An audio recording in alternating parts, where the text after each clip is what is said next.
Welcome to this session called Local Cultural Policy and Localizing Development.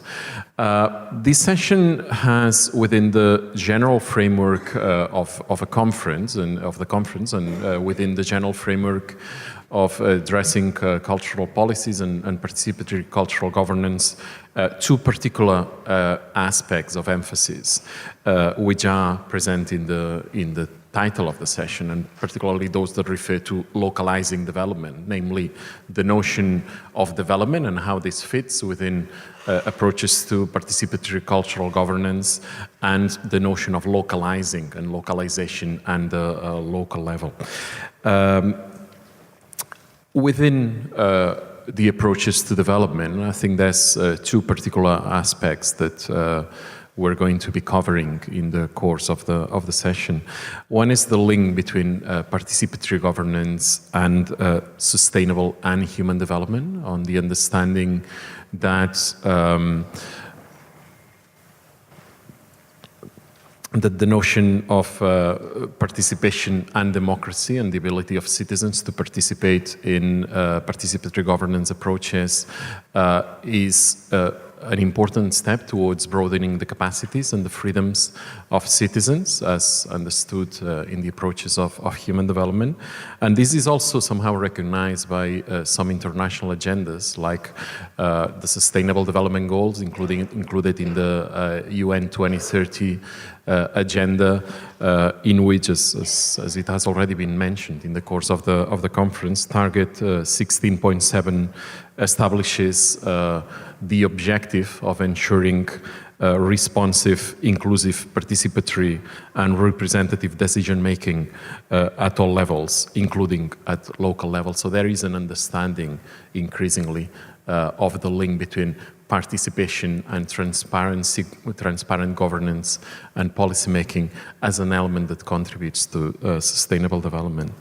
Also within the approaches to development is worth stressing again, and that's something we're going to be exploring as well in the course of the session, the understanding that cultural aspects are fundamental in an understanding of development which is sustainable and multidimensional. And the organization I'm representing here, United Cities and Local Governments, has been advocating since the adoption of the Agenda 21 for Culture in 2004 for the recognition, the acknowledgement of culture as a fundamental dimension of sustainable development, in which what we've sometimes termed culture as the fourth pillar of sustainable development, alongside the economic, the social and the environmental aspects, but which more broadly basically strengthens the need for cultural aspects to be integrated in all approaches to sustainable development. In addition to development, the other specific aspect of the session is the local level. And as you shall see, several of the experiences and the reflections of our speakers today come from or are strongly related to developments at the local level. Here again, the notion of localizing is important. So that is the understanding that for development to happen, very strong processes need to take place at the local level, that local governments and local communities have an important, fundamental role to play in order to ensure that people have access to their rights, and that through the participatory approaches they can contribute to shape and co-create the contexts in where they live and the approaches to development that are desirable to individuals and communities. I'd also like to mention that at the Committee on Culture of United Cities and Local Governments, we have recently drafted a guide which is available online called Culture in the Sustainable Development Goals, a guide to local action, that basically aims to stress particularly this connection between culture, the local level and sustainable development, and provides illustrative evidence and advice on how to strengthen this connection between these three aspects. As you shall see, we have a very rich and diverse panel today of 6 speakers that overall provide a very diverse range of approaches and experiences. You shall see we'll be combining theory and practice from very different contexts, and overall we have academics, policymakers, activists, practitioners, funders, and hopefully that will give us a very broad range of views on these aspects. And ultimately, hopefully we'll leave the session with some ideas and some general recommendations on how to strengthen the conversation about these, and it's also seeing how this can be done in practice, but also what are the tensions and the contradictions that inevitably are embedded in approaches to governance, as we've also seen in the course of the conference. So I would like to start by inviting Nancy Duxbury, who's a researcher at the Center for Social Studies of the University of Coimbra in Portugal, and who has over the years carried out several researches combining the applied projects and the theoretical understanding to discuss and explore what connection might exist between participatory cultural policymaking and sustainable development based on her experience. So Nancy, the floor is yours. Good morning, and thank you for showing up at close to 9:30. I have 3, we've been asked to speak very briefly, so you feel free to cut me off at whatever point. I have 3 things I'd like to say. We'll see whether the third one is now or later. First, I'd like to talk a little bit about the connection between culture and sustainable development in research. Secondly, based on some research I've done with colleagues at the Center for Social Studies on participatory governance approaches or participatory programs, I'd like to talk about some of the conclusions that we came out from that research. And hopefully, if there's time, to give you a short example from Canada of trying to put all of this in action at the local level and involve culture as a key dimension of local sustainability. So here we go. First, culture as a core dimension of sustainable development. As Jordi mentioned, it's an ongoing struggle, but there's increasing recognition internationally that culture is a really foundational aspect of one's thinking about the future to which you are aspiring to build and act toward that. In academic, in research, it's very interdisciplinary, and all the disciplines aren't really talking to each other, and they're often not talking to practice. But gradually, there's 3 major streams of thinking that seem to be framing the way that culture and sustainable development are connected. One is about culture as the 4th pillar, for the 4th dimension of culture of sustainable development, where you're looking at cultural activities and expressions, heritage, the typical cultural sector that we have been talking about, but also extends through to cultural specificities of ways of life of particular places. But it's the model that's probably the most useful in a policy context because it brings culture to the table explicitly. The second dimension that you'll see discussed is about cultural values and perspectives, the idea that every decision we make has a cultural lens to it, regardless of whether it's about culture or not. And that also is translated into local policy for a demand for a cultural lens in all policy decisions. So in the same way that some municipalities have policies that say that every policy decision or council report has to take into consideration the impact on families and children, you could do something like that where every decision has a cultural lens to it as how it influences your community. The third aspect is the most general. It's culture as sustainable development, and the idea that sustainable development is that new culture through which we're all aspiring to build for the future so that we can continue to live on this planet with each other and all of that. In reality, on the ground in local communities, the 3 perspectives are all there and all interconnected and not segmented like that. Also, I should just acknowledge that there's an active debate as to when we're looking at culture and sustainability, whether sustainability should be really accented just the environmental crisis that we're in, or whether it should be in this more holistic approach that UCLG and others have taken, where it involves not only our relationship with the planet, but also with each other and how we live going forward. That's right. Second. See, so more layers than interconnections explicitly. This is really about addressing the localizing development and the participatory aspect. What's usually accented when people talk about local development and local policy is that the local is the place in which local decisions have the highest level of relevance to daily life, the quality of daily life, and also the most complex situations where all of the global flows and trends come and are seen in concrete forms, he argued. But, and that in this complex and multifaceted environment, local governments, I believe, play a very unique role and special role in that they are the connecting point between the larger flows and not the only connecting point, but a significant one between the local, the international and national and upper other level actors and trends and policies, and the citizen-based movements and activities. And they are the joining point between those two worlds in many cases.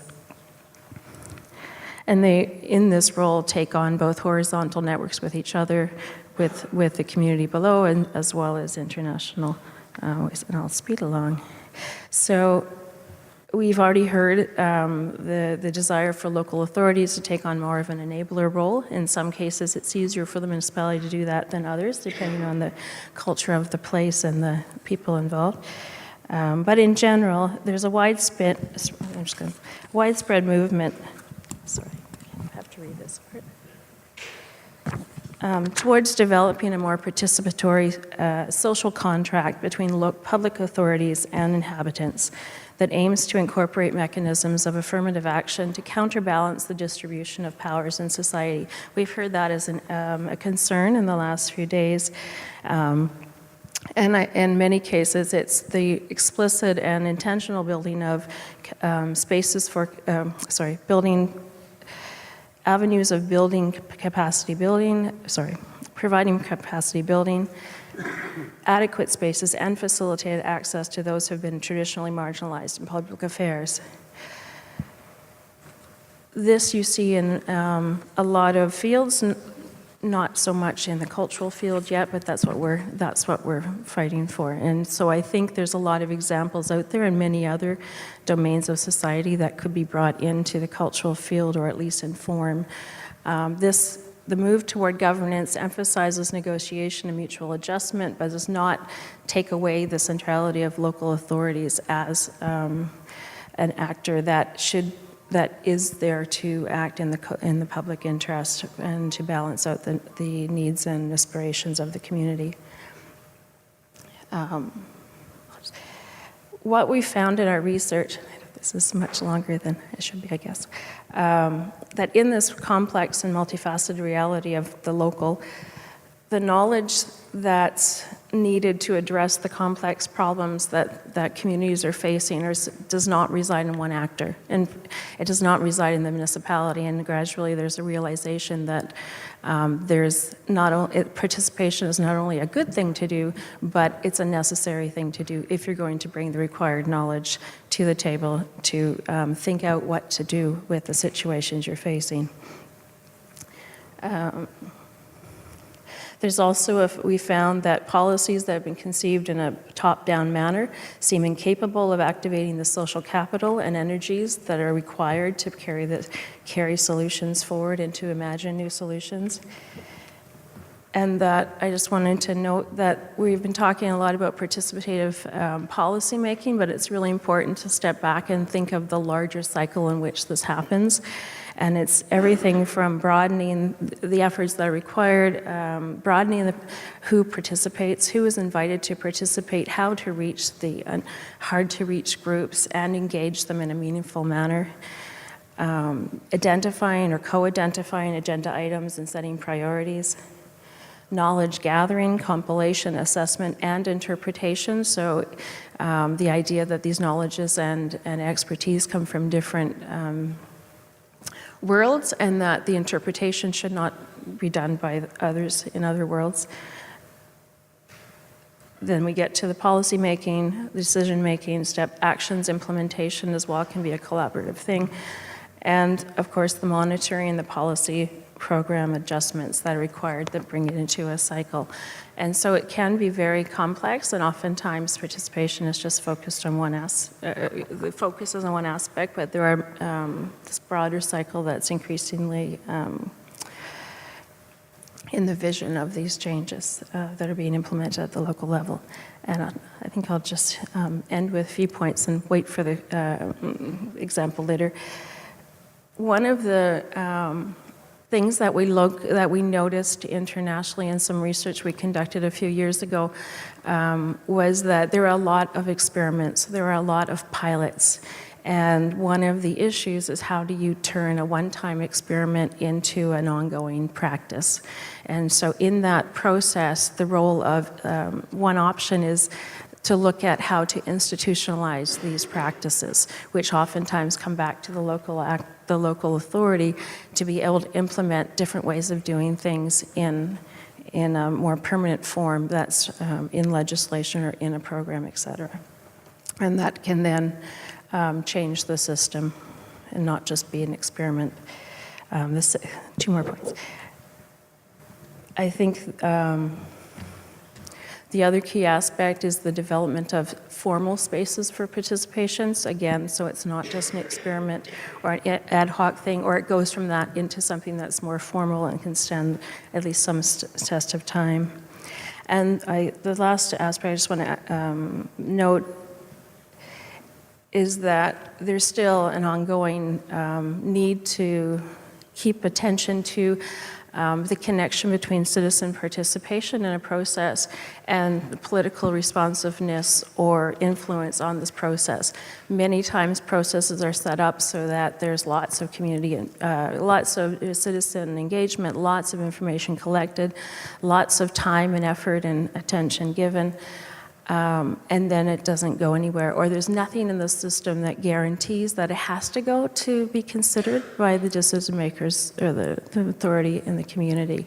And making sure that the full cycle has those formal bridges, I think, is very important.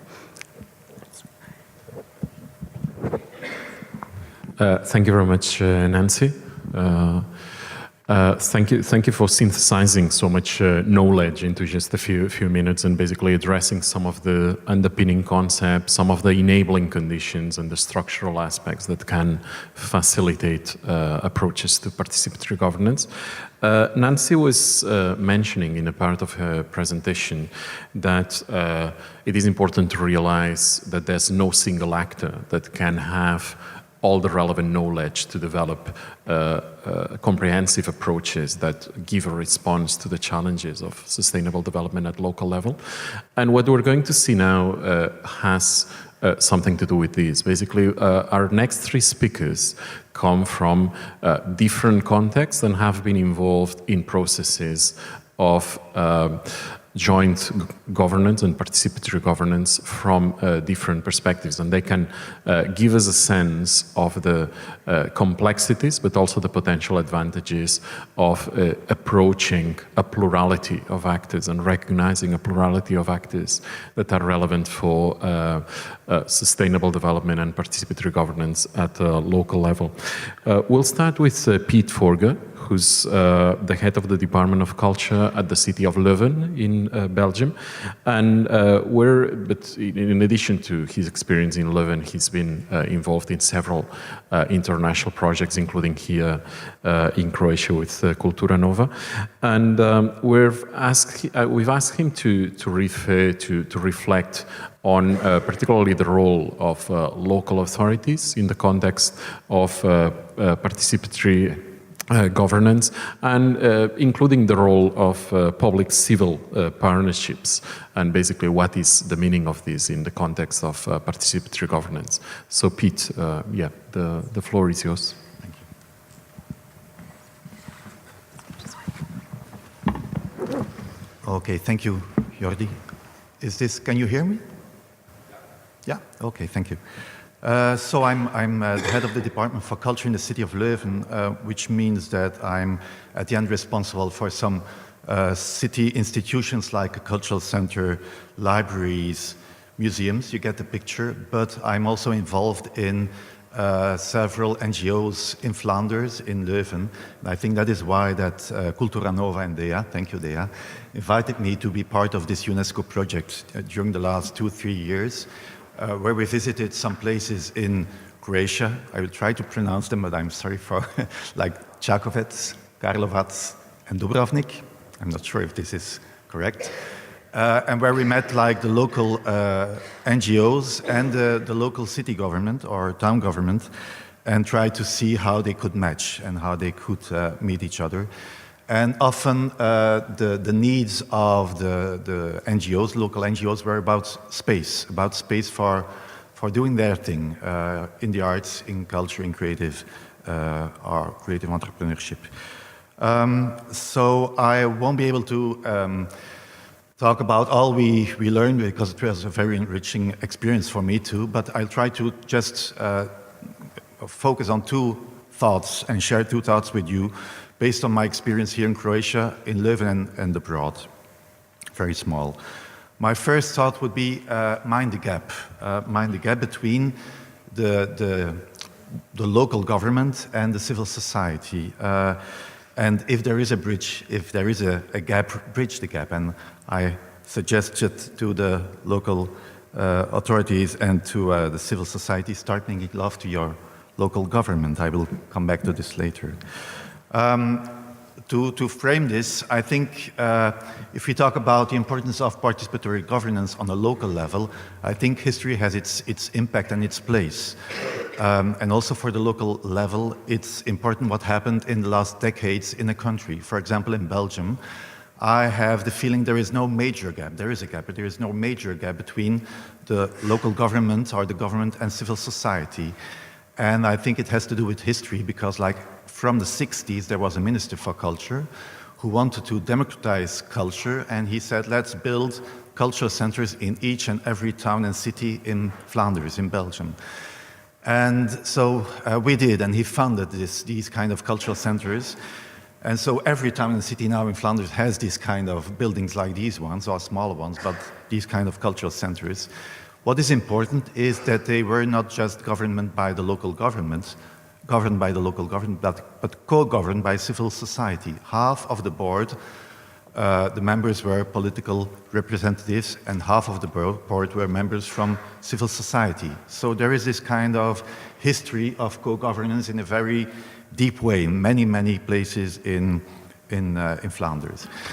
In Croatia, in Balkan, in Eastern Europe, and even in Scandinavian countries, I have the impression sometimes that there is a bigger gap between government and civil society, and between government cultural institutions, like big institutions, and the independent scene. And so if there is this gap, I think we need to try to bridge it. And so this is something most of you understand and have practiced with. It's important to start dating each other, start flirting. How to make love to somebody, you need to start flirting, that's important.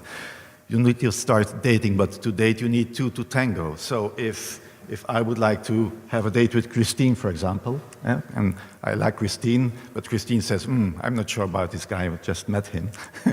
I can say, well, maybe Kristin knows Jordi, and I don't know Jordi. Jordi can be a matchmaker, and there can be kind of bridge between us. It's important, these kind of matchmakers between civil society and local government. And then we can start talking and meeting each other. Trust is very important. And we can start talking about and dreaming about partnerships, very informal partnerships or formal partnerships like a marriage in a relationship. And we can start talking about projects and how to realize them and how to raise our children and how to build a house and how to make common projects. And if we do all of this, then I think we make some stepstones towards participatory governance. And of course, this is just a fun way to say how important it is to have matchmakers on a local level and to have structured dialogue. That's my point, of course. That was my first thought.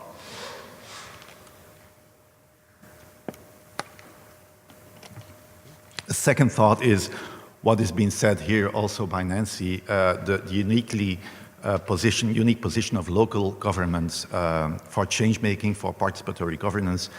You know, most of you, I think, know If Mayors Rule the World from Benjamin Barber, saying that even if things don't work at the global level, like, for example, climate change is very concrete example. If because of, for example, President Trump, etc., these things don't work on a global level, you see that mayors around the world on a local level take responsibility in big cities, in smaller cities, to take responsibility and say, our city will be sustainable. So I think this local level is very important. And when I focus on the city of Leuven, Belgium, complex country, you know, in the north of Belgium, we are a university city.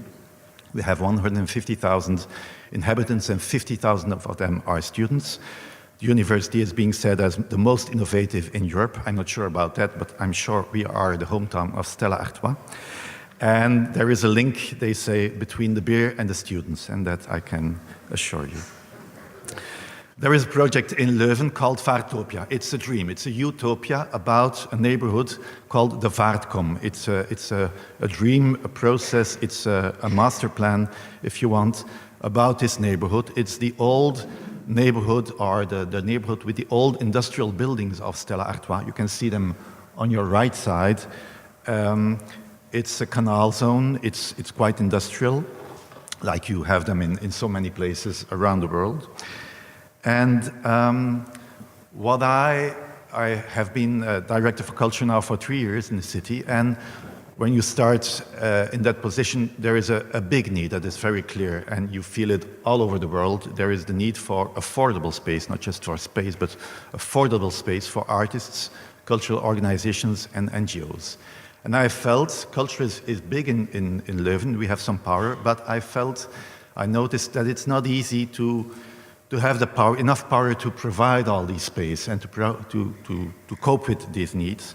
So I thought it would be better to cooperate with other departments, other fields, and go for cross-sector cooperation, but starting and believing in our own power and values. And yesterday there was another panel, and there was this kind of interesting discussion about the tension between the field of the arts and culture and the creative industries, and the fear of being eaten by culture being eaten by the creative industries as a kind of big monster. And of course, I can understand what is happening, but I try to turn around the positions, and I try to instrumentalize, because that was the discussion yesterday, is creative industries for the benefit of the arts through this project of Vaartopia Leuven. So we made a master plan based on what was happening bottom up, because bottom up there was a kind of process of people saying, okay, there is a kind of urban developing in this Vaartkom region, and you can see it on the left side. Many old buildings were taken down, and project developers built a very kind of chic apartment houses, posh, and it was for the rich, you know. And so we got a kind of counterbalance civil action saying we need another kind of urban development for all the other buildings that are still there. So based on this kind of activist movements, grassroots level, bottom up, and in my position, I try to combine all these kind of flows and make a master plan, connect with other departments, and we succeeded in getting the support and the funding from the local level, because it was about urban development, and urban development is often much bigger than culture. 2 minutes, I will. And we succeeded in getting some funding from the national level for this kind of making the Vaartkom Vaartopia a creative district. So we succeeded in offering artists and cultural NGOs affordable space. I'll just go through some pictures. This is the master plan. You can see it's about 15 to 20 buildings, and we own just 2 buildings as the city. The rest are owned by project developers, by other organizations. Just some pictures to get you an idea. I won't focus on this because there are other speakers like Hai who are dealing with the same kind of content. But you get a picture, an image of the potential that there is and that is being developed at this moment. Big silos with amazing potential. There is an independent art scene, art center, OPEC, which is a grassroots level, bottom-up place that already makes this vibe happening. Some pictures from within. There is a creative hub in an old brewery. There are some empty spaces, just some ideas. There is a circus festival. There are many empty spaces still with an amazing character. So to conclude, I think we have this master plan, Vartopia. We have many concrete projects about buildings and they are being developed.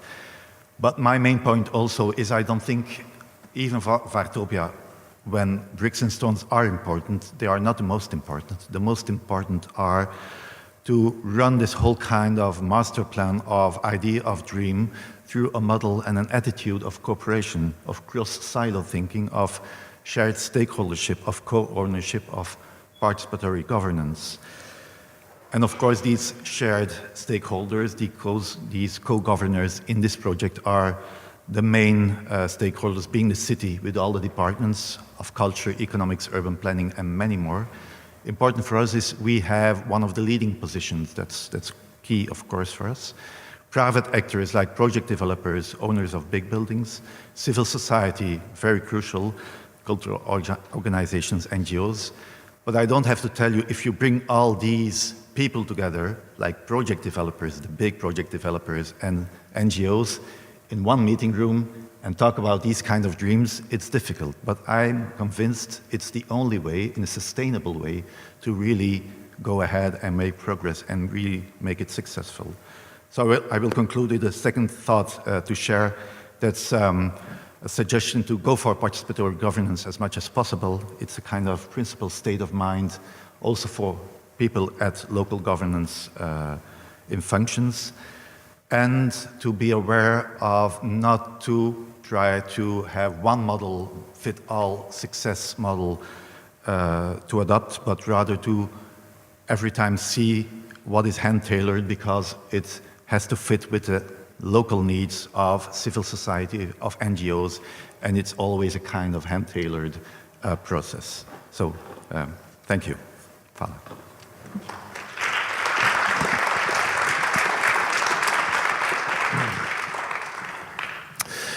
Thank you very much, Piet, for illustrating in practice how participatory governance can work despite its difficulties, and with this need to take into account the specific context where it takes place, and the need to develop somehow a culture of participatory governance, an adapted model. Piet was referring in his presentation to the pressure for space within cities, which is indeed one of the important aspects that leads to tensions, but which also emphasizes the need for collaboration. And this leads us very well into the presentation by the next speaker, Hai Schoolmeesters from the Urban Resort Stichting, or the Urban Resort Foundation in Amsterdam, that has a particular focus of addressing the need for space for artists and creative entrepreneurs, and from a civil society point of view. So this will somehow give us another approach to this pressing problem within cities. So Hai, when you want, the floor is yours.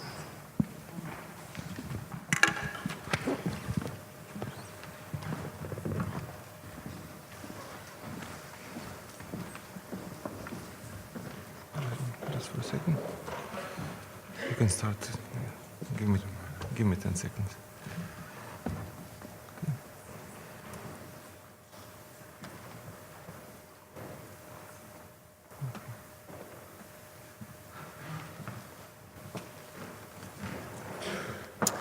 Good morning.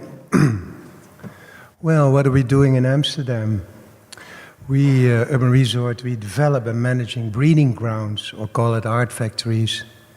We offer space to work and experiment freely on an artistic, social and cultural level. We create vivid spaces where the rent is low and the involvement is high. Together with the artists, we keep the city accessible and diverse, and that is not an easy job in this time.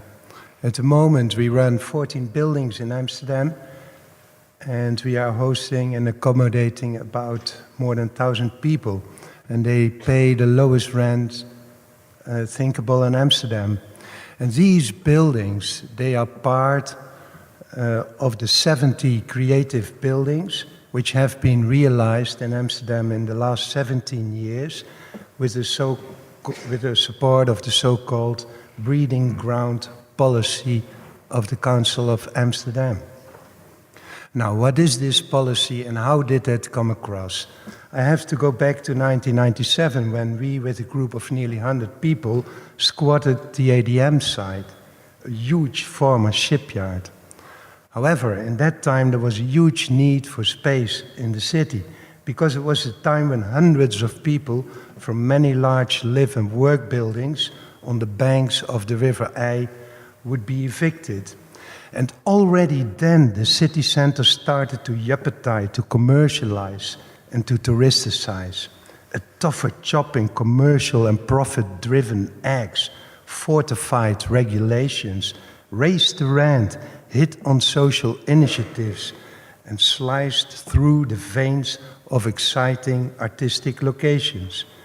And the municipal urge to control took the first steps towards the undesirable monotony of the center. No culture without subculture. That's what Mayor Partijn calls in the year 2000 during his New Year's speech. And this was, in fact, the start of the breeding ground policy, with which the municipality subsidizes affordable workspaces for artists and cultural and social activities. Yet soon there was criticism. The regulations surrounding the policy made it difficult for artists to manage a breeding ground themselves, as the municipality also appropriated the organization and there was little room for personal initiative. Still, a number of squatted-free spaces could, within the contours of this policy, quickly be legalized and purchased by the squatters themselves, and they still play a crucial role in the sub and night culture in Amsterdam. And after the discovery of creative industry by Richard Florida and others, also the Amsterdammer became convinced of the relevance of these breeding sites in urban development. And the ahead thinkers and city pioneers acknowledged as well that cheap working and living places in Amsterdam came to be more and more under pressure, and that an art factory, in fact, was a good option to be able to live spontaneous cultural ideas. And then, while in 2010 the Dutch liberals seized authority and right-wing Holland grew very strong under Geert Wilders, the squatting ban was introduced in the same year. And in a very short time, Amsterdam evicted 1,200 squats. And again, the need for affordable cultural and working and living space rose to extreme proportions. More art factories came up, initially in the center, later beyond, some vibrant and open, but most of them subdued and with little flame. And it appeared that there was no link between the municipal authorities and the creatives. An organization that was not only familiar with the target group, but also has the know-how how to realize breeding grounds. And Urban Resort became this missing link and started in 2007. And although based on the ideology of free cultural places and the values of the squatters movement, such as do-it-yourself, collectivity, public exposure, meaning to the neighborhood and the city, involvement in the preservation of the site, and a critical social attitude, Urban Resort became nevertheless a trustworthy partner of the municipality. I realized that the Amsterdam municipality also sees and feels that free cultural places and art factories are a source of inspiration for new and social and cultural initiatives and ideas, and that they are trailblazers and provide inspiration and physical space for experimentation, reflection, and critical commentary on current political policy. And I also realized that in comparison with metropoles like London and Paris, we may be reasonably happy with Amsterdam's policy for free and cultural space. But with policy and goodwill of the municipality alone, we do not improve, as the agenda of the municipality simply is packed, and priorities for cultural space are overruled by other priorities. And in addition, there are other key players in the game, players who are focused on flat commerce and the culture of greed, perhaps also known as the free market, where speculated with the vacancy of offices and buildings, and which in recent years pushes Amsterdam towards the social and cultural repression of artistic pioneers, and also the people who are a counterbalance to the prevailing urban development. Displacement from the center, out of the center, out of the periphery, and eventually out of sight, where the free market dominates, chance and spontaneity are excluded. There's also the breeding ground for creativity and new ideas. And these are needed in order to prevent the city to become a city of slogans, logos, labels, and capital, without feeling, color, content, or the necessary pluralism. And exactly about this, at least hundreds of books and reports have been written in the last 30 years by architects, urban planners, and such like. So the knowledge and awareness is just there. So how is it possible that the municipality does not act to it? So again, we need to make a call for stronger participative governance. However, always in close cooperation with the concerned people and initiatives.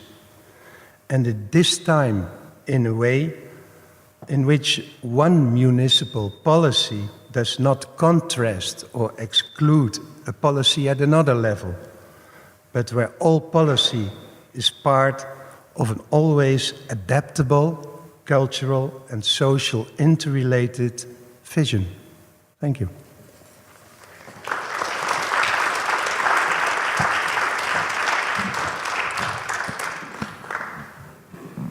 Thank you very much, Hai, for illustrating the history and the tensions that are inevitable in this context. Also, you are referring to the need for a trustworthy partner, which somehow links with Piet's previous call for matchmakers and for spaces of, let's say, generating a common language and some trust, but also how you stressed the opposing agendas that might exist even within institutions like local governments, and how this needs constant remobilization and analysis of the context.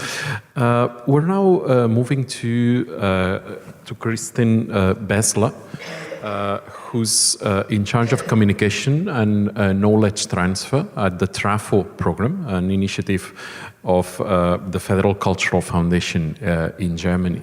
And Kristin's approach is very interesting because, as opposed to other experiences that we're seeing, which mainly focus on urban areas, what the TRAFO program is doing is focusing mainly on rural areas and seeing how governance has specific requirements there, and how cultural organizations in rural areas may need to adapt and change as well. So, Kristin, the floor is yours. Thank you very much.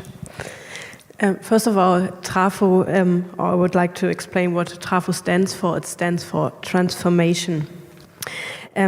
As Jordi already said, I will shortly speak about the specific situation of cultural institutions in rural regions and how some of them start to change within the TRAFO program. More or less, I think every European country is confronted with demographic changes such as an aging population, low birth rates, and migration. Furthermore, many young people leave the small towns to move to bigger cities. That has a great impact on cultural institutions such as museums, music schools, theaters, libraries, or culture centers in rural areas. Because a shrinking population leads to shrinking investment services of public interest such as culture, and therefore many public culture institutions and their culture services beyond metropolitan cities has not been modernized since decades and are not able to adapt to new circumstances and the needs and interests of the people anymore. Furthermore, many institutions have to be closed so that in some regions there are nearly no cultural offers left. Between 2016 and 2020, TRAFO is supporting 4 regions in Germany and its small theaters, libraries, museums, cultural centers, and 2 festivals, all located in small towns in rural areas, to develop new management models, offerings, and new methods of cultural production based on participatory work with the people. To anchor these innovations in the long term, the program supports the regions to build strong local alliances among the cultural stakeholders and politicians as mayors and district authorities. In order to strengthen the cultural life, the cultural institutions, and to give new impulses in the regions, the 4 rural areas which participate in TRAFO developed 2 strategies of transforming their cultural services. In the first strategy, the focus is set on the transformation of a certain cultural institution that is expanding its cultural services, is developing new formats to provide a lively and interesting place of culture for their town and the region, and build up collaboration with other cultural stakeholders. These institutions ask for what is needed in the region. For example, a library now offers theater and dance workshops. They initiate a place where Syrians and Germans come together. They make exhibitions and give workshops for teachers. Another example is a theater that is opening its wardrobe for a hairdresser who comes once a week in the town because there's no hairdresser anymore. And a museum in Brandenburg has opened its house for new stakeholders such as Heimatstuben, these are small regional associations, schools, farmers, craftsmen, artists, and designers of the region to let them participate in the creation of the museum. In the second strategy, rural regions focus on their cultural life as a whole. They build up networks and alliances with the stakeholders and invite cultural institutions and artists from other towns to come to their region in order to realize different cultural projects with the people. The aim is to get cultural impulses from the outside to bring people together and to discuss future topics of the region. One example is the theater Tübingen. This theater has been invited by many different parishes to develop a variety of culture projects in collaboration with the inhabitants of the culture and the culture associations in the towns.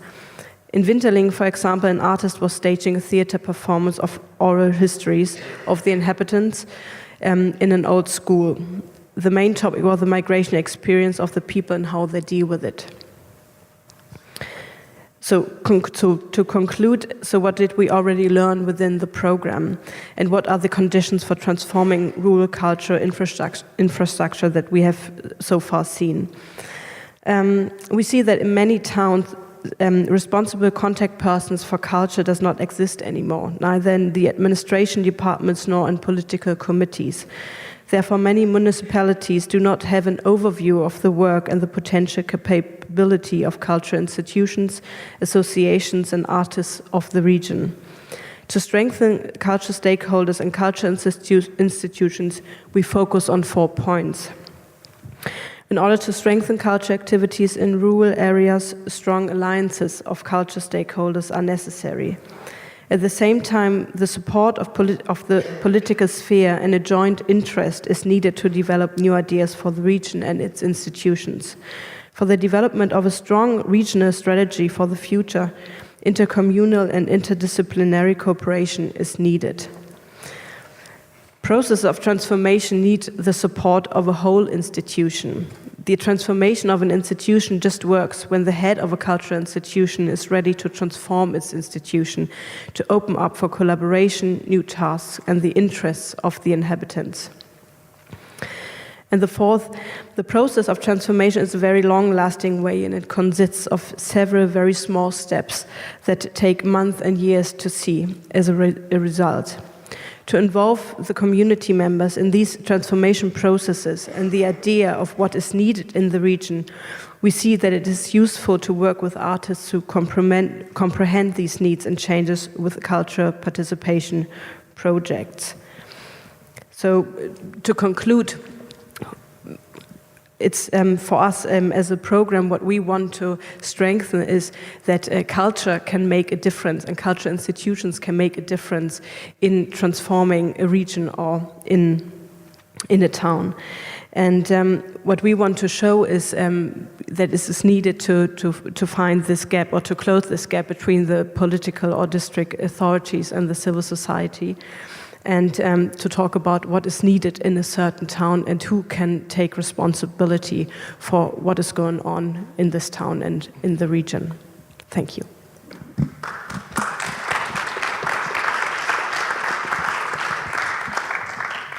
Thank you very much, Kristin, for presenting such a wide range of specific examples of how transformation can take place, and also somehow explaining that an institution that provides funding and an institution that has an external view on the need for transformation can help facilitate and accelerate this change, and also how, in your last remark, of how cultural institutions can make a difference in transforming towns and regions. You are stressing this link between culture and sustainable development that we had mentioned throughout the session. And thanks also to all speakers for keeping to time, because I mean it's important, and it requires an effort. But I'm very thankful that we're keeping to time in such a rich session.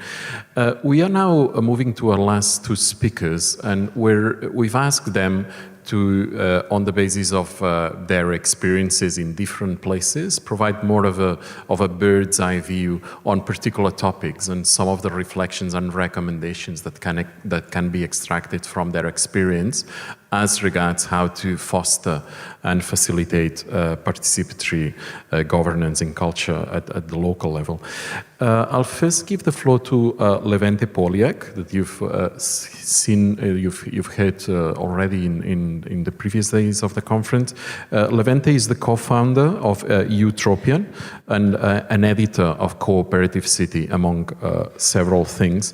And he will be stressing in particular the role of local governance networks or innovation ecosystems, as well as the links between these processes in sustainable urban regeneration. So, Levente, the floor thank you very much. It's a pleasure to be part of such an interesting panel. And I'll try to reflect a little bit on what you were saying, because I think we're on more or less on the same fields. I would like to start a little bit about, because we speak a lot about participation, and I think somebody already mentioned in the last days that there's a big difference still between participation and co-governance or co-creation, in the sense that participation traditionally was always a process where citizens were ideally invited to say yes or no or express some desires. But I think in the last years we've seen a lot of initiatives going much more beyond this, and it's not about only desires, what we want, but also what can we realize. So a lot of people started to take action into their hands, and this is what the city maker movement in a way amplifies, that people have capacities, not only desires, and people have the capacities to realize the desires. Which also means that when we try to create a co-governance structure, we also have to help people develop their own capacities to realize what they need. Another issue is when we come to urban development and the relationship between culture and citizen initiatives to urban development. We spoke about this as well in the last days, that there's always the danger of instrumentalization and gentrification. And a lot of initiatives and well, interventions from the cultural side, you know, they have a placemaking capacity, which a word that's only heard once at this conference, but which is again very dangerous because it creates a lot of values. And the question is who captures these values? As Kristin mentioned yesterday, it's very important to keep in the loop all the local actors, including those who actually invest their energies. And while we know about mechanisms when the public sector invests in infrastructure and therefore rises the value of private properties around, we have very little mechanisms to how to capture the value that civic initiatives and cultural initiatives create. And again, without necessarily entering the question of measuring or not measuring or how to evaluating impact, I think it's very important to try to understand what are these values created and how can we share these values in a more equal way. Now, I think how I would like to think a little bit further, many of the examples that were said, looking into the long-term sustainability of public-civic collaborations. That I've been working in this field on the side of governments and on the side of civil initiatives as well, and it wasn't very easy usually to think about the long term. I was last week, just before coming here in Bilbao, where similarly, there's a very big industrial area which is under development. Before the crisis, they had a big plan with Zaha Hadid. Luckily, it was not realized. And then there was a lot of empty buildings, and artists can use it for a period of time. But then they have to move on to the next building once the development arrives to the zone, and they are perfectly happy with this. So this is an approach that they are actually happy with that situation because the conditions are very clear from the beginning. Still, they create a lot of values that are captured somewhere else. So the question is how can they have on the long term a presence in this whole development process? Before Bilbao, I was in Ghent, which is, I think, another very interesting city in terms of co-governance. And the city has a very inclusive, very interesting temporary use system as well. But the situation is quite different from Bilbao in the sense that all the initiatives are very much locally rooted. So people who started to use an empty building, they want to stay there for the long term. So the temporary period in this sense really helps them to gather skills, to create communities, and to try to think about the long term. How can we maybe collect funds to create a long-term rental situation? Maybe how can we buy this building? So there's a very different kind of engagement, and it's also fine because this is how a situation evolves. But also, it was quite interesting. We spoke with some people from the municipality of Ghent that. Well, they're facilitating all these processes, but what they understand is that at this present moment, it all depends on them.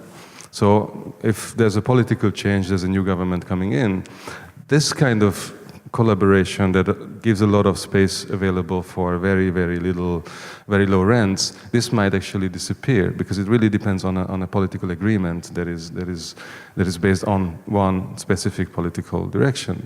So they're already thinking about how to secure on the civic side the long-term presence of these initiatives. Now, how to go beyond particular political agreements. And this brings me back a little bit to Budapest, where I'm originally from, where for years, besides regenerating different buildings in the mid-2000s, we've been, in the early 2010s, we started a program to open spaces for civic initiatives and cultural activities. We started this with the municipality, and we started actually, as Piet mentioned, a matchmaking interface. We started with a gallery, bringing together people. But very quickly we realized that the gap is not, even despite some the presence of some very innovative people in some isolated parts of the city government, the gap is not diminishing with our activity, but the gap is actually growing between the local government and civic society because of larger political tendencies. So we understood after a while that everybody is looking for, when they're looking for long-term engagements, they're looking outside the public sector. So everybody is looking for private owners, everybody is looking into creating their own revenue, as we heard yesterday actually in the case of Aurora.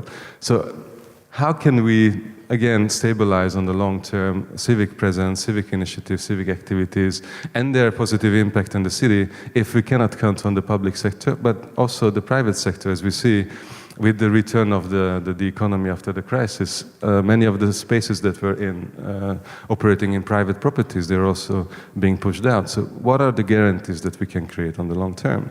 And now I get a little bit to a second group of cities that we've been working with Lisbon, the city of Lisbon, that puts a lot of emphasis on generating long-term sustainability for citizen initiatives with very targeted funding programs that, again, also targeting disadvantaged neighborhoods, and with a kind of a startup fund, they're encouraging and facilitating the realization of long-term sustainable cultural and social projects that also have a capacity to sustain them.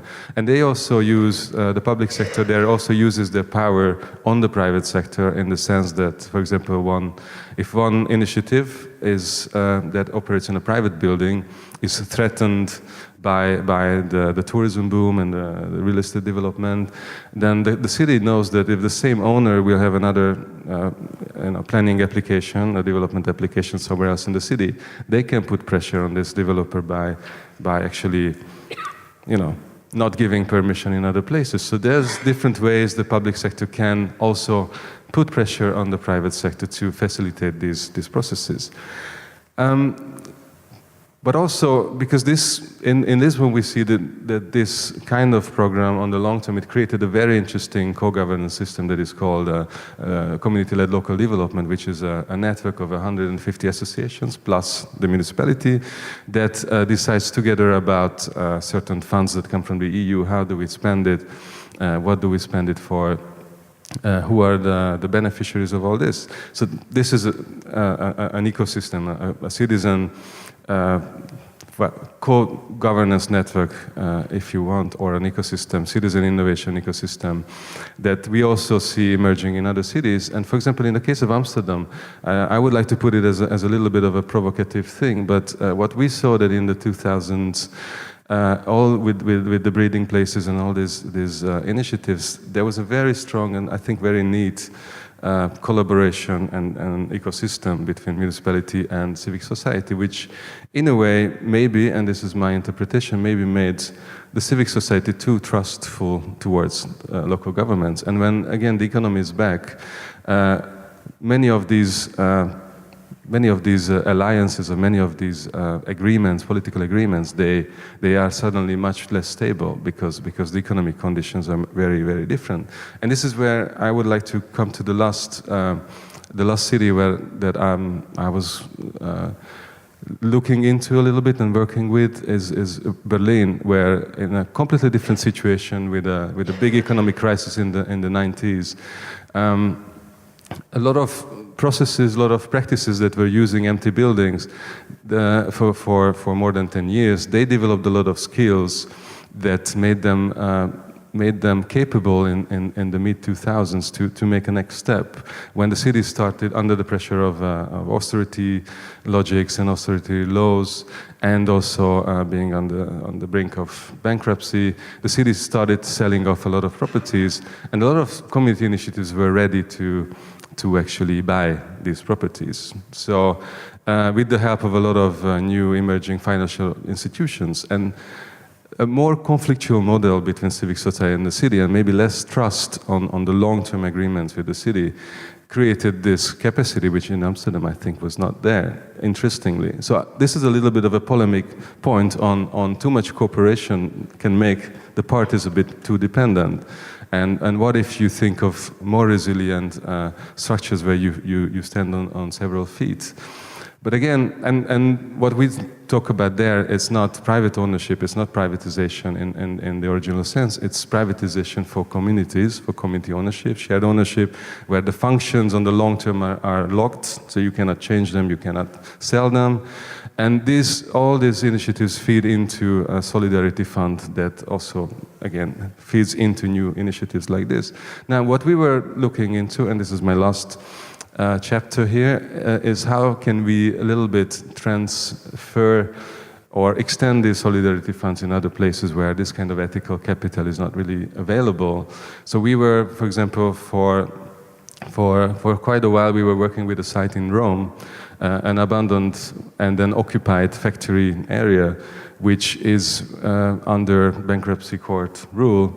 And we were trying to bring there this ethical capital to buy this area together with the local community. And it seemed very feasible, the price seemed actually very reachable. But what we understood that in that different context, the whole idea of long-term planning, long-term ownership was not really an option, because people in this sector were so precarious and so much not thinking in the 10 years' time that this kind of ownership was really out of question. And also ownership as such was very much against principles. So what's happening at that very site is that the occupiers, they have a kind of a religious belief in the public administration that always betrayed them before to come in and save them on the long term when the bankruptcy court is selling the site.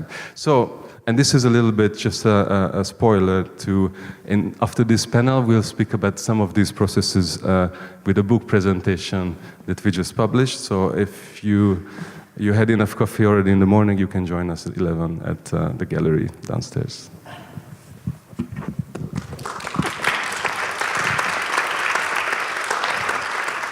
Thank you very much, Levente, for addressing the politics of value and the politics of trust involved in the co-governance of cities, and also the diverse range of situations and how each city is a story of its own.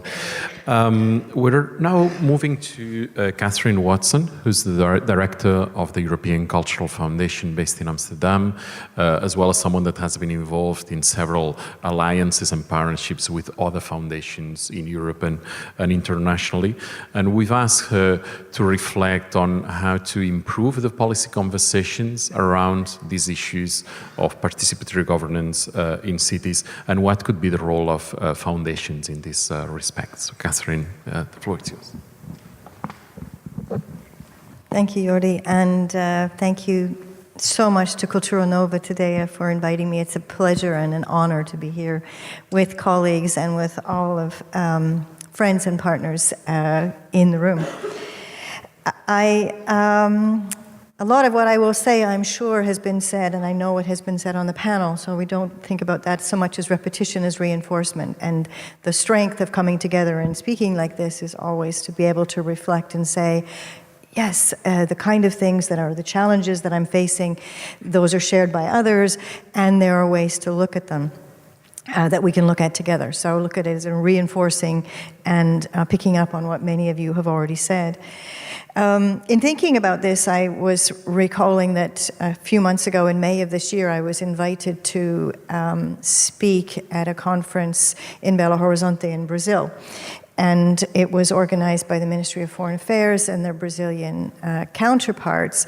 And I was asked to come to this conference, which was looking at local issues and bring a European perspective. So there were Brazilians, there were French, and there was me, representing this kind of Europeanness, which I found not only amusing, but actually gratifying. In doing that, I was presenting something under the title of Co-Creative Cities, which is exactly what we're talking about here, and the realization in not only the wealth of examples that I was able to bring to the conversation, including from many strong examples from Croatia and all of the work that has been happening here and in the region, but also the realization that we have so much to learn from other regions of the world on this very issue of co-creation, of participatory governments, of approaching things in an interdisciplinary way. We have so much to learn. We have a lot to give, so it's an exchange, but a much to learn about the value of interlocal connections. I like to talk a lot more about interlocality rather than international considerations, and the necessity to work together across sectors, across disciplines, and across our issues, across the things that we hold dear to ourselves, in order to address global challenges that are much, much bigger than what it is that we are focusing on and have been focusing on ourselves. And even though our interest in speaking of our, I talk about our, not specifically European Cultural Foundation, is on, and the lens that we look at things and also the pathway or pathways we see to solutions is through culture and cultural processes. It's only in looking at that in the widest consideration possible and in a connection to others, as I said, other sectors and other disciplines, and firmly anchored in the belief that unless we are working in an intersectional way, unless we are bringing together our work culturally with environmental issues, social justice issues, equality, economic fairness, that we are not going to move towards what we believe, and I do feel we all believe, is a need for a transformational change in how we live, how we work, how we learn, and how we care for this planet and each other in it. So the concept or the understanding or the envisioning of what we do is in an interdependent ecosystem. So picking up on not independence and the challenges that there are there, or dependencies, but interdependence in our increasingly connected world is so important. So with that ecosystem in mind, what is the role that a foundation can play? What can ECF do? And I see us, or try to see us, we try to see ourselves as an active player, component in that ecosystem, not a bystander or a funder or a facilitator of something else, but part of that, which is a big shift and a big change that a lot of foundations, philanthropic spaces, governments need to make, is where do you fit in that, and what is the positioning and the connection there. So we've tried to go beyond grant making, similarly to try and push beyond participation to something broader than that, to support, first and foremost, to support and facilitate, but also to connect and to advocate, to connect practice. So interlocal exchanges, the kind of thing that is happening in spaces like this, to connect practice to research. So I have to certainly commend Kultura Nova for bringing together practice, research, and policy making in a shared space. And to the understanding that unless we make those connections, that we cannot ensure robust and resilient and responsive policy making that comes full circle and supports the kind of things we believe in and the changes that we know need to happen. So I certainly share your mantra of let's do it together. As many of you know, ECF works in a 4-year planning cycle, and the title of our last 4 years, 2013 to 2016, was Connecting Culture, Communities, and Democracy, and it was really all about that, citizen-led cultural change-making. And this, of course, continues into our current plan and was informed by the work that ECF had done before that. It didn't come out of a void. We were really both happy and honored to be part of a network in the past 4 years called Connected Action for the Commons, a community of practice, so this understanding that we work together better in communities of practice, that we move beyond I to we, and that community connected action designed 3 idea camps that we ran, and some of you may have either participated or projects that you've known have, and under the titles of public space, build the city, and moving communities. So really this focus on how local initiatives, and it can be individuals or organizations or collectives, that are working across disciplines and sectors are making those changes and addressing the issues that have been getting more and more aggravated and serious around us. So we certainly, from, again, what a foundation can do, we set out to both identify and support and champion these kind of seeds of ideas with that view of facilitating, if we can, a do it together movement. And I think the next piece in that, from connecting that, is taking those learnings into a broader policy making or research space, and in that, a couple of things have come up recently that I think some of you have been involved in. One is the publication of a book called The Art of Civil Action, which Pascal Gielen and our colleague Philip Dietersmaier have written, and many of you have been included in either the reflection of that or the essays in it. I really recommend the reading of what you've said yourselves and what others have said. And also it's part of the more a look at development and communities with these notions of fearlessness, of new municipalists that we are definitely seeing and that you have flagged, Levente. And from our perspective at ECF, considering the notion of courageous citizens, I think in wrapping up, we've come a long way, and I really appreciated, what you were showing, this ebb and flow over 20 years of this relationship between cultural processes and artistic practitioners and the development and the life of the city, and the importance of that to be at if we could say, within the development tent or at the table.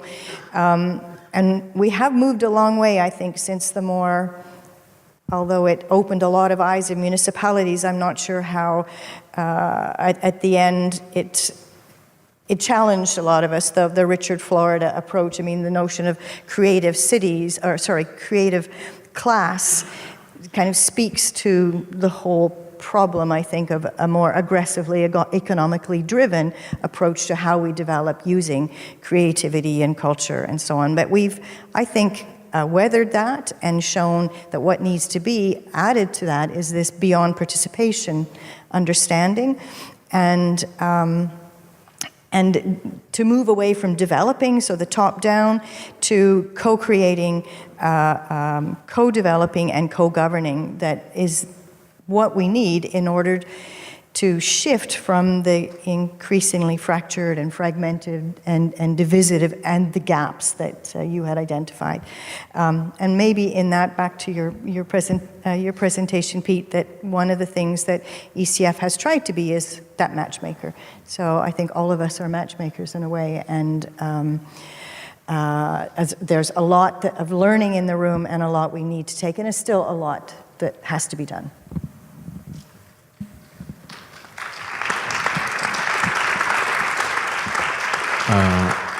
Thanks very much, Katherine, as well, for emphasizing the interdependence that is inevitable and how this requires a change of approach, a change of culture, of how discussions take place and decisions are taken. And I think after the set of presentations, I would hope that someone would have questions from the floor. We have a few minutes, I believe, for this. So, so I see one in there, the last row. We'll take some questions first, and then we'll have a final round from speakers. Yeah, thank you. I have a question for Piet about the situation in Leuven. You said as one of the first messages, you have to make love with your policymakers, with the city. And I can agree on that, but did you have also a specific strategy to approach your different stakeholders? And you need to collaborate with all these different stakeholders, but what were the main difficulties that you experienced in your strategy, in your approach? We'll take another. There was in the last row, I think there was a request for speaking as well, and we'll take these and then reply from the stage. Yeah, thank you very much. I would just like to say that today, among the listeners here, we have representatives of Croatian cities, so I'm very happy that they were able to hear some of these valuable messages and that were expressed at the panel. My question actually is linked to the previous one, namely for Piet from Leuven. You said that in the creative district that you are trying to form, only 2 buildings are owned by the city. how did you manage to bring private owners to the table, and what are your strategies? And they have a completely different philosophy behind and interest. So yeah, that's my main question. Okay. Any other questions? No? Okay. Otherwise, I think we'll give the floor to Piet for these questions, as well as if anyone else on the table wants to add any final reflections, we would also have a few minutes for this. Okay, those are not easy questions. So first, Annick, about your question, which kind of strategy I followed or I had. I think maybe it's too simple, but there is a big factor in success or not success has to do with people, I think. For example, when I started 3 years ago, there were in the council, in the city council or in the city government, there was a kind of tendency of not investing in this Varcom region. And we started talking with several political responsibles and convincing them of the importance of this neighborhood, both with the support of these activist movements, bottom and grassroots level, but also through people we know. So this kind of matchmaker thing also is quite important. If they trust, the people who come to them, if politicians trust the people who come to them and saying this is important, you need to invest in this Varcom region because we need space for artists, etc., and it can be a creative district and so on. That makes a difference. But of course, at the end, it has to do with persons, because, to be honest, if we succeed now, it's because one political responsible, he's a candidate for the new, as new mayor, or probably can become the new mayor. He is very convinced of this project, and he, with all his power, sustained this idea in the city government. If he wasn't have been there, I think we wouldn't have succeeded. So it's about talking, it's about connecting, it's about trying to get as much platform and convincing people who really have the power to do this. Maybe it's a very simple answer and too simple, but that's what I should say now. About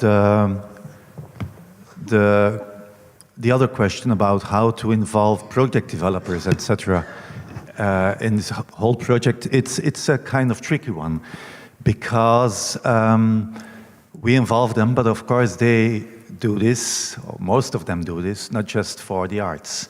There is one person who has a kind of heart for the arts, and that's part of the story. But to be honest, I also think we are fearing that he also invests in project developing because of the whole thing of gentrification, or at the risk of gentrification. So based on the creative class and creative cities, artists can, like what happened in Berlin, first there were the artists, and then there came the cafes, and then the galleries, and then the project developers, and then the artists had to move, and then they started somewhere else with the same kind of process. So the artists bring artists, and space for artists in a project is, in the long run, for a project developer, a good thing, because it can give a kind of vibe and dynamics to a neighborhood. And that's, I think, one of the reasons why these project developers are in the project. But of course, at the same time, it's a big risk for gentrification. That's a big risk, what is happening in so many places. So it's a very delicate thing, but still it's the only thing, the only way I think to try to realize this project so far. I don't know if these are some answers.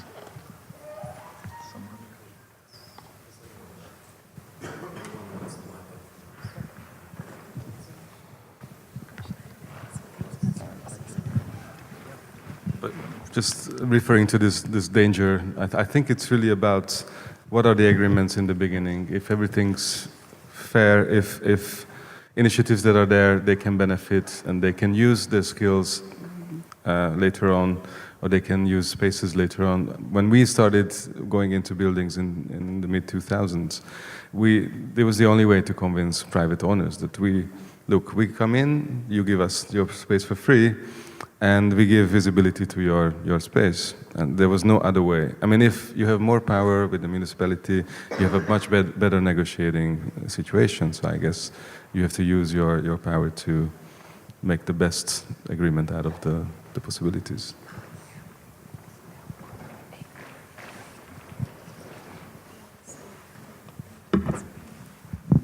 Hi. I just wanted to reflect on, or just, I guess, reinforce, is your word, some of the things people have said here. And I think in listening to the stories of the two communities in particular and what's happened over time, it strikes me that given the last title of the last book that Richard Florida has released and all of this, that we might be entering a post-creative city copy-paste mode. And looking at ways of integrating arts and culture and creativity in cities and communities in ways that are more than economic, that are looking more at the long-term sustainability of communities, and that there might be a moment, not everywhere, but opening up, and that the connectivity of individuals and of organizations and of practices that are happening to inform and inspire other places can be very valuable in that moment, to give municipalities, particularly not the largest ones, but the smaller ones, that the confidence that things are possible, the ideas that things are different things that could be adapted locally. And I just wanted to also sort of highlight the heterogeneity of local government inside, not across cities, too, but that you mentioned people, and and you as well. And there's particular individuals, there's different institutions, there's different operations, different departments. They don't always think in the same direction, and often don't, but you can find friendly people, supportive people in there, usually, that things might not be possible now, but that building of trust, that building of relationships over time can go further if you're thinking the long term.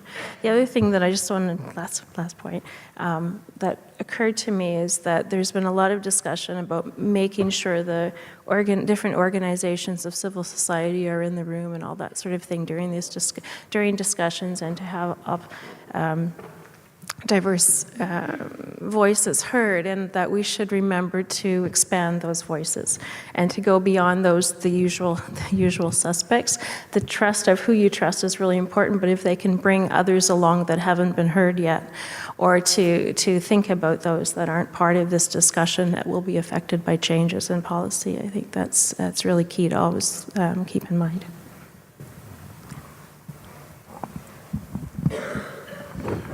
Thank you very much to Nancy. Thanks to all speakers for providing such a wide range of perspectives on these. And somehow, I would say, just to summarize what we've been hearing, I think through the different contributions we've heard, we've emphasized somehow the need to see the processes of participatory governance at local level as a continuum, as something that require first addressing the preconditions and addressing aspects like mutual trust, like the generation of a common language, the notion of those that can facilitate and enable the conversation, and that then even when a positive process of co-governance or participatory governance has been established, it still requires addressing the conditions for sustainability and reassessing whether the models that exist might need to be readapted because of changing circumstances, of new pressures or new contradictions and tensions. within. We've also stressed in the context, in the course of the session, the importance and the potential that exists at the local level for generating change, for addressing the interrelations between different disciplines, different sectors, and the fact that this process requires acknowledging and recognizing the extensive knowledge that exists among all actors and taking advantage in all of this and pulling it together. What has also been visible is that in spite of this importance of the local level, it's also true that each locality is different and that the models need to be adapted and tailored to specific contexts, but that there is still, in spite of these local differences, a potential for recognizing the interdependencies and fostering exchanges of practice and exchanges of experience and from learning from one another. And this is basically, I think, what the session has somehow aimed to do. So thank you all for listening as well. And I think that it's now time for a break with some additional information from the organization. Thank you. Yeah. Thank you to the panelists. Thank you.